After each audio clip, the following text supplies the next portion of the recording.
So there have been 3 stories recommended to me the most in the comments section, and I only remember this because, again, it's recommended so often. JoJo's, Black Clover, and Jujutsu Kaisen. Now, at first glance, I looked at Jujutsu Kaisen and I thought Parasite and a little bit of Hunter x Hunter, not gonna lie. There's also seems to be like a sprinkle of Black Clover. I've been checking it out and I don't know, there's just something that looks similar. Again, just speaking from an aesthetic standpoint, not actual story-wise. Now, Jujutsu Kaisen is getting an anime, and so I thought I should really check out the manga now, take advantage of that.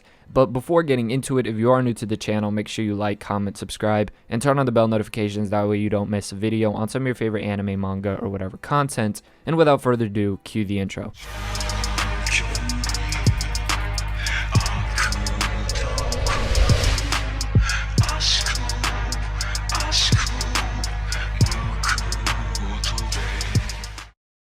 Now, when it comes to JJK, Jujutsu Kaisen, it's very easy to draw comparisons to predecessors within the shonen demographic. It's kind of what we do when there's this next apparent hit series. We instantly draw comparisons to past ones, and it's been brought to my attention that Hunter x Hunter is the comparison, but I don't see it.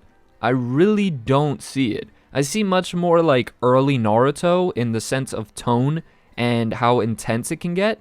By the way, early Naruto was best Naruto outside of the Pain of Salt arc, but more so its darker moments. Now, again, that's not the perfect analogy because Jujutsu Kaisen in and of itself is quite unique in the way that it carries things about and the way it sets up its story. I just don't feel like the Hunter x Hunter Jujutsu Kaisen comparison is a good one in terms of the way the story is being set up, as well as the actual quality of the story. I don't want to condemn something like Jujutsu Kaisen early on before it even gets an anime by saying it's Hunter x Hunter level. And at the current moment, if I were to give my pick between the two, I would take Chainsaw Man over Jujutsu Kaisen, but overall, in terms of longevity and potential, I definitely see Jujutsu Kaisen having the massive advantage in that category. And I think part of that has to do with the way it sets up its protagonist, Itadori. Itadori from the beginning is given a dilemma of choosing basically when he wants to die. He's basically given the proposition, either you get to die now or you die at the end once your mission is complete. And so his objective at the current moment is to choose the way he dies and essentially dying the way he wants. And I thought that was a great thing to implement within the story because it adds a level of suspense to the protagonist. Now, although throughout reading Jujutsu Kaisen, it seems like that kind of gets thrown to the back burner and you don't really think about it as much, but it does get brought up to kind of refresh your memory. Wait a minute, this kid is on limited time. Now, I hope they don't botch this up eventually when the ending comes around, but at the current moment, I think it's a good thing to set up. Itadori as a protagonist also, he follows the trope of Naruto and Gon, that type of bright, cheery protagonist, you know, good-hearted, save people, until they get angry and then you don't want to mess with him. So it is a character trope that I have seen before and that I am well acquainted with, but the way Itadori goes about it it doesn't feel like this repetitive, crappy rerun of Naruto or Gon, in my opinion. Despite, again, seeing this trope done with characters like Natsu, Meliodas, Naruto, Gon, etc., etc., etc., getting into mostly just the shonen ones here. Now, the great thing, though, about Jujutsu Kaisen is as we get to see Itadori kind of develop and grow as a character and progress and eventually reach his goal and whatnot, we have some side characters who are entertaining and fun and take the spotlight as well in really good ways. You have Megumi, who's a really cool character, one that I relate to a good bit.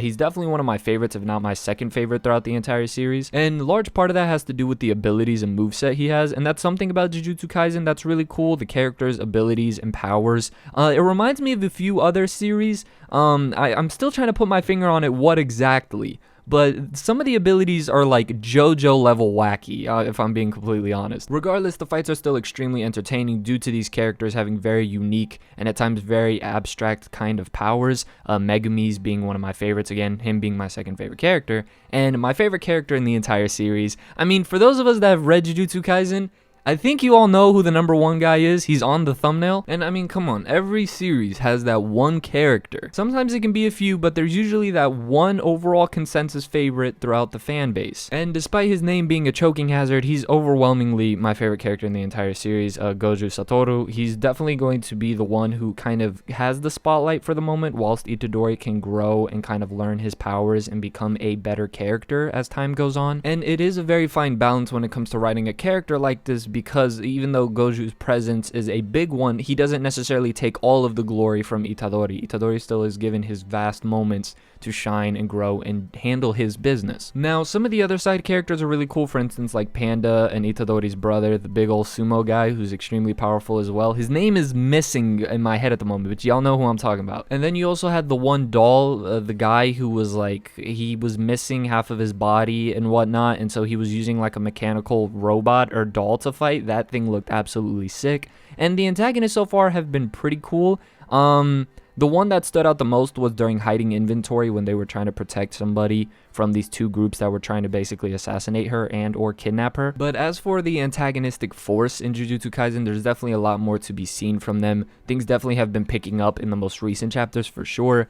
But nonetheless, I'm very, very excited to see what the story can continue to do. Those are just some of the positives for Jujutsu Kaisen if you're thinking of getting into it. Overall, it's a fun story, not extremely cliche. It has a good protagonist, great supporting cast, decent antagonistic force up to this point that's getting better and better. The overall suspense and entertainment in the series is high as well, and it has a good comedic sense into it, as most shonens tend to do. Again, the comparison I'd be willing to give being much more akin to Naruto during its better and darker parts in the series.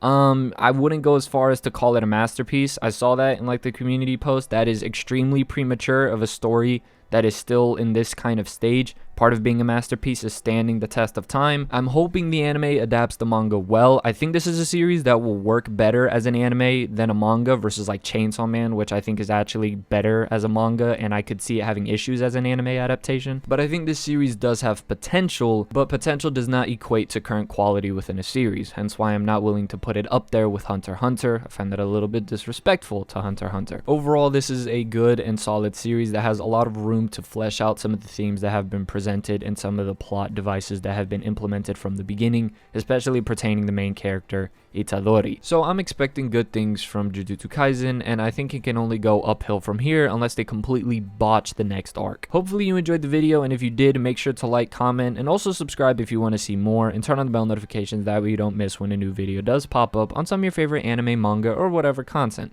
As always, this has been The Masked Man. Hope everyone has a blessed rest of the day, and peace.